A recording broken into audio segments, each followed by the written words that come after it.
Hey guys, sorry for the fan noise, just a quick one today. It's hot outside, so I have the 6mm bolt that goes in here on my motorcycle clutch cable handle system. On the stock one, this is an aftermarket handle, it came on it when I bought the motorcycle. There's a collar that goes in here, a little brass collar. My guess is when they replaced this, that brass collar did not fit into this non-OEM clutch handle.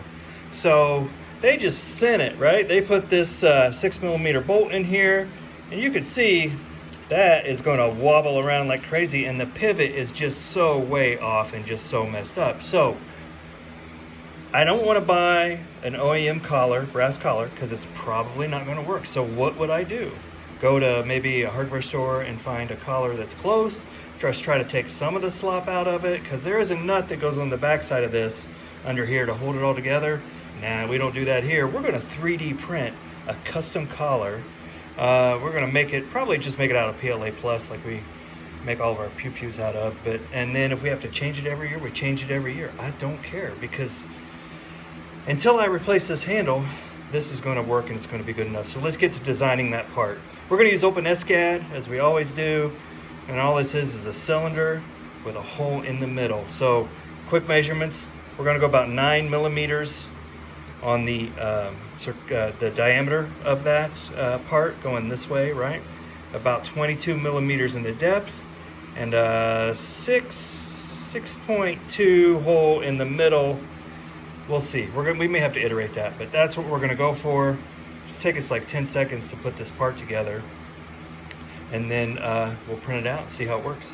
Okay guys, here is the visual representation of what I just described out there. This is the bushing we're going to make, not to scale obviously since my hole in the top is super tiny, but 22 millimeters tall, the cylinder, 9.2 millimeters, I'll call it wide, and then a 6 millimeter through hole all the way through it. And there we'll have our bushing. So let's get this into the computer.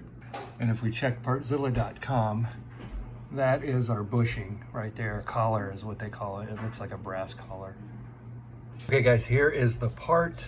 Here's the code. Let me just get on there real quick. You basically start with like a facets, and that's these little lines you see here. You want that to be smoother, so you bump that number up. I bump mine up to 50. Then we do our difference. And what difference does, it takes the second item away from the first item. We have two cylinders here. We have one with a height of 22 and a diameter of 9.2, which is what our size of our bushing is. And then we're going to translate this next cylinder down one, just so this difference goes all the way through it. And we have another cylinder, height of 30, diameter of 6. And what that does, that creates this green empty space, that second cylinder. And to make it go all the way through the object, we got to transfer down on the Z -1 so it clears it all the way through the bottom. And we have to make it tall enough it clears it through the top, which is why we made it 30 tall and when our regular cylinder is 22. So super easy code. You can look at that, pause it if you want to do this. I'm going to export this to STL and let's send it to the printer and get it printing. Okay guys, got ahead of myself. What do I got all excited? I got to slice this thing, right? So it's going to take 18 minutes to print. So, you know, probably 20-25 minutes. So I am just going to get this saved onto the SD, and we're going to print this out and see how this fits.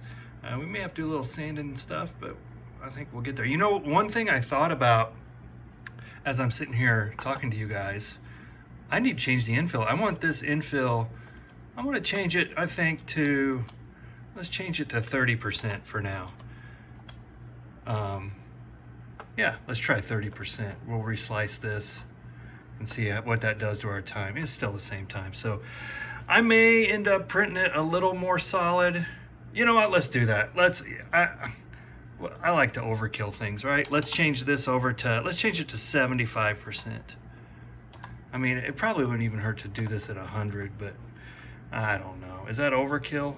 Still at 75%, it is still 18 minutes. I don't know if I believe that. Anyway, we're gonna try to print this at 75%. We're sticking to that and put it in and see how it works. Okay guys, we are laying down some plastic. I'm hoping I just did a skirt and not a brim. I think I did a skirt. Anyway, I ended up going 100% on this. Sorry, that might be a little loud because I'm in this booth, printing booth, but yeah, since that part is so, I don't know, small between the inner diameter hole and the outer cylinder, I think, you know, 100% is just going to do it. Why not? And that's why I don't think the time changed. It still said 18 minutes when I did 100%. So I'll let this print for a bit, and we'll come back in 18 minutes or so and see what it looks like. Okay guys, you can see a little bit in there of what our part printing. There we go, there's a little bit bigger, better view of it. I always wonder, did I get the sizes right when I get to about this point? But this one prints fairly quickly, you know, 20 minutes or so. So that is one thing I love to do, is iterate on parts. I don't know why, just I nerd out about this, I love this. It's just kind of a cool thing to do. So if it's not perfect, we'll go back, tweak a couple things and print it again. But we don't know that yet. I'm jumping ahead, but just letting you know that this is fun. We'll check back in a minute. It's like watching water boil, right? Looks like we are 82% done. We're about 16 minutes in.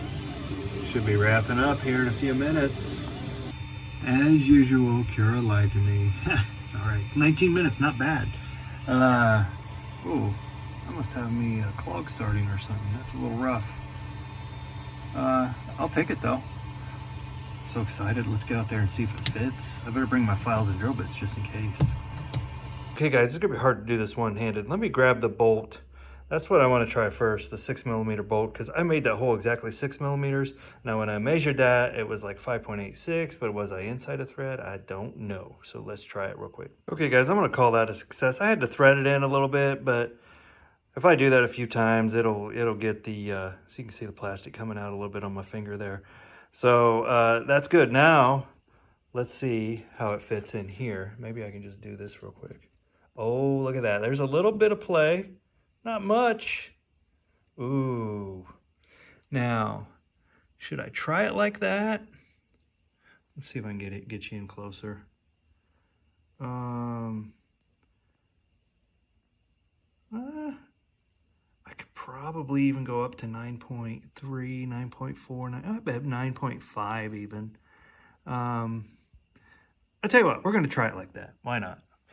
And, you know, I can always iterate and print another part, and this is easy to take apart and fix, so maybe try another part tomorrow. Let's try it, put it back together, and see how that clutch feels. There's a little bit better look at it, guys. You can see there is a little play in there, so I probably will go ahead and go back and iterate on this a little bit. Maybe make it a 9.5, 9.6. That's a 9.2, just to get some of that play out. I did calibrate my printer, so I know it's got to be pretty close. But yeah, we're going to put it together like this, see how the clutch feels anyway. You guys get the point, though, that you can go back, you can change the diameter of that cylinder, and bam, print another one. You're good. Call it version 2. Okay, guys, check this out. It actually pivots correctly now. Now, there is a little bit of slop. I think this handle needs tightened down right here. But there's a little bit of slop in there. I think I am going to go ahead and print another part. I won't video that, but you get the idea. I'm going to change the diameter of the cylinder to probably 9.5, print that. And then I'm going to widen the hole a little bit because I kind of had to remount that hole a little bit to make that bolt go in easier, because it won't thread when it's in between here, so it just spins. So I'll probably change that from 6 to say 6.2. That'd be 6.2 millimeters. And so 6.2 on the interior hole of the cylinder, the outside cylinder, I want to say I set it to 9.2, so I'm going to set it to 9.5. You can go back and look at the code and see. Just to make it a little bit wider, and I'll probably go ahead and replace it because this is super easy to take apart, but man, that is so much better. Now, we'll see how long it lasts. I know you guys are going to get out there and say, hey, that PLA is going to melt in there, that PLA Plus. That's going to melt. It's going to die. You're going to, well, we were driving this with no bushing in there anyway. So, you know, we'll figure out a way to get home if it sticks this, but you know, worst case, I'll just replace this every year. I'll check on it every night. All I got to do is take these 2 Allen heads off right here, hex heads, and take a look at it. So, super easy fix, fun fix. I love these fixes. I love 3D printing, and I love to incorporate it in my motorcycles. So, here we are, guys. I'm going to leave it here. Tell me what you think. You can tell me I'm going to die and all that stuff. That's fine. Leave a comment below. We'll talk to you soon. See you. Guys, this is practical 3D printing right here. This is why I love this stuff. Look, I just fixed my motor. It's like a 5-minute fix. Of course, 20 minutes to print the part, but literally it took 5 minutes just to solve that play problem in the clutch. So anyway, I know somebody will say, well, this is dangerous. This is, you know, we were riding without a bushing in the first place. So I think it's really going to improve our clutch. And what I'll probably do is print 5 or 6 of these off now that I have the size right, throw them in my parts bin for this motorcycle, and send it on its way. I'll update again 30, 60 days, just like I do on my other 3D printed things, see how things are holding up, and we'll decide from there. Thanks for watching. We'll see you next time.